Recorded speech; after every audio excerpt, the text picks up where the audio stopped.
मैं आपको बताता हूँ आज अपने हिंदू धर्म में ना लहसुन प्याज क्यों नहीं खाते। मतलब जो लोग लहसुन प्याज तो खाते हैं, मतलब जो अपने देवी देवता होते हैं ना, फिर उनको भोग क्यों नहीं लगता प्रसाद में। जब भी कोई पूजा पाठ का काम होता है ना तो लहसुन प्याज का भोग नहीं लगता है। तो बताता हूँ क्यों नहीं लगता है। तो एक बार क्या हुआ कि जब समुद्र मंथन हुआ ना, तो देवी देवता और राक्षस इन दोनों ने मिलके पार्टनरशिप में समुद्र मंथन किया था। मतलब दोनों ने, तो उनमें क्या हुआ था, मतलब कि जो डील हुई थी, मतलब समझौता, कि जो भी निकलेगा ना आधा आधा बंटेगा, मतलब समुद्र में से। तो वो ना बराबर बराबर बांट रहे थे भाई, एक चीज उनको दे दी, एक चीज उनको दे दी। तो कहते हैं उसमें से 14 रत्न निकले थे।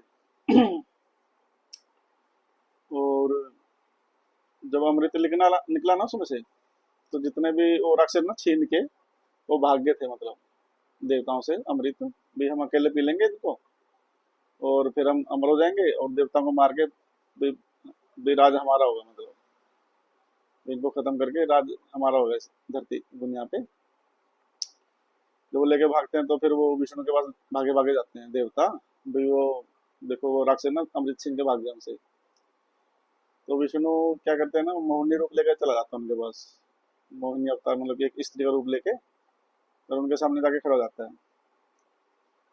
तो वो राक्षस बोलता है कि भाई मैं इससे शादी करूंगा, वो बोलता है मैं शादी करूंगा, मतलब कि सारे राक्षस बोलते हैं कि मैं शादी करूंगा। तो जो मोहिनी होती है ना वो बोलती है, भाई कोई नहीं, भाई तुम ऐसा करो, पहले ना समुद्र में नहा के आ जाओ सारे के सारे, तो जो भी सुंदर लगेगा ना मैं उससे शादी करूंगी, मोहिनी बोलती है। तो सारे राक्षस बोलते हैं भाई ये अमृत ना मेरे को दे दो। तो अमृत उनसे वो दे देते हैं। राक्षस बोलते हैं कि चलो भाई नारी है भाई, ये क्या करेगी, भाई हम नहा के आ जाते हैं। तो वो नहाने चले जाते हैं समुद्र में सारे के सारे। तो जो विष्णु होता है, जो मोहिनी बनी होती है, वो देखते हुए इन्होंने छल किया, मतलब जो डील हुई थी ना भाई बराबर बराबर की हुई थी, इन्होंने धोखेबाजी की। भाई इनके साथ भी धोखा होना चाहिए, भाई इनको अमृत नहीं पिलाऊंगी, मैं देवताओं को पिला देती हूँ, विष्णु बोलता है।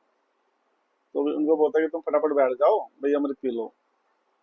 तो उसमें ना एक राहु राक्षस होता है, वो देख लेता है भाई ये ना, भाई देवताओं की चाल है, हमें मूर्ख बनाया जा रहा है।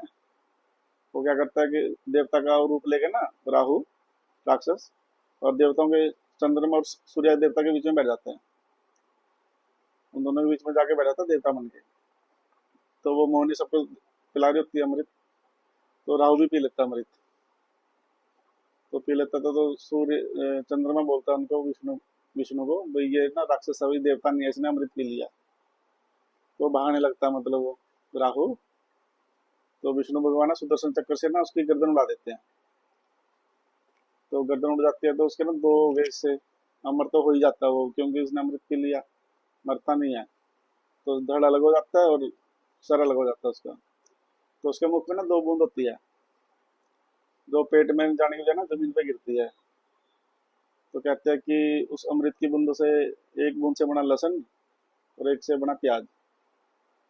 तो देवताओं को भोग इसलिए लगता है कि उसके ना राक्षस का झूठा है ये, मतलब भाई है तो अमृत ही है लेकिन राक्षसों में झूठा है, इसलिए देवती देवताओं के समय भोग में नहीं लगता ये।